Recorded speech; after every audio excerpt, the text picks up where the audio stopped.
I never thought one late-night conversation could erase 2 decades of love, laughter, and loyalty. But when my wife looked me in the eyes and told me the truth, it felt like the ground disappeared beneath my feet. This isn't just a story about betrayal.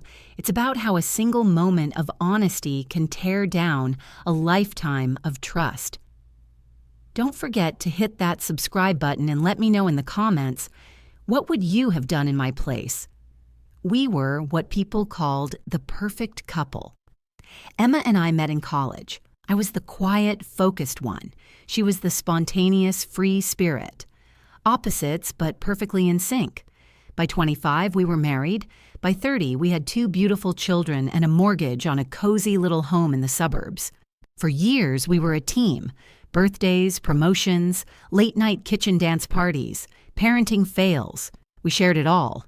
At least that's what I believed. Emma always had a spark. She was the adventurous one, the kind who'd wake me up with, "Let's drive to the beach today," or, "What if we tried salsa dancing?" I loved that about her. She made life vibrant. But lately, that spark had started burning differently, brighter but away from me. It began subtly, longer hours at work, new clothes, more makeup, a sudden obsession with fitness. "Just trying something new," she'd say with a smile, and I believed her, because love makes you blind to the signs. Or maybe it just makes you hopeful. One night, Emma told me she'd be going out for a colleague's birthday.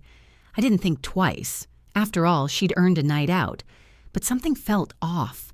Her tone was too casual, her eye contact too brief. She looked incredible that night. Sleek black dress, heels she hadn't worn in years. "You look beautiful," I told her. She smiled, but it didn't reach her eyes. "Don't wait up," she said, so I didn't. I sat on the couch and tried to distract myself with TV, but my mind kept drifting. By midnight, she wasn't home.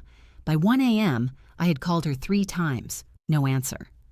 At 1:30, the door finally opened. Her hair was slightly messy, her cheeks flushed. "You're still awake?" she asked. I nodded. "How was the party?" "Fun," she said quickly. "Just office chatter and some bad karaoke." Then she kissed me on the cheek and went upstairs. Just like that, but I couldn't sleep. Something inside me was screaming. A week passed, then 2. She was distant, distracted, but cheerful in a way that didn't include me. One night, as she was in the shower, I stared at her phone lying on the bed. I didn't want to do it, but I had to know. I picked it up, unlocked it with the same code we'd used for years. And there he was, Adam, text after text. "Last night was amazing. I miss you already. Can't wait to see you again." The world stopped. I sat there, phone in my hand, heart in pieces. When she came out of the shower, she saw me immediately, saw the phone in my hand, and froze. "Who's Adam?" I asked. My voice was calm, too calm. Her lips parted, but no words came. Finally, she whispered, "It's not what you think." I laughed. Really, because it looks exactly like what I think. She sat down, silent. Then finally, the truth spilled out. "It was just one time. A mistake." Her hands trembled. "It didn't mean anything." I stared at the woman I had loved for 20 years, the mother of my children, my best friend, and I couldn't recognize her anymore. "A mistake?" I asked. "One night? And you destroyed everything we had?" She looked at me, eyes welling with tears. "I thought maybe it was okay. We joked about a free pass once, remember?" That old joke. A free pass if it was someone famous. Harmless banter. Not a real-life betrayal. "You really thought that joke meant this was okay?" Silence. Then, "I'm sorry, Ben.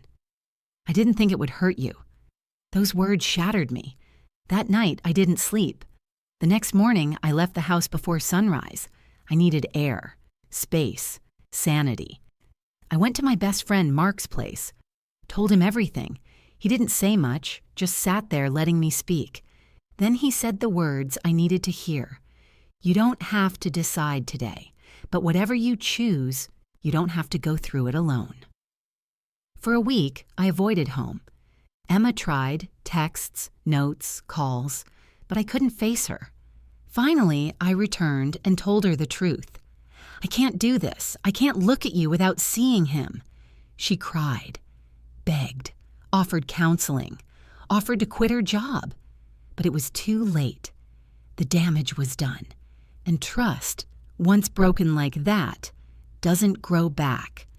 We filed for divorce quietly, split everything we'd built, memories, property, custody. It felt like surgery with no anesthesia, but it was also the beginning of something new. In the months that followed, I rebuilt, relearned who I was without her, took up running, reconnected with old friends, laughed again, for real this time. The pain didn't vanish, but it dulled, because I chose peace over betrayal, self-respect over false comfort. And if you're listening to this, holding on to a relationship that's already broken, I'll say this. Sometimes walking away isn't giving up. It's choosing to live again.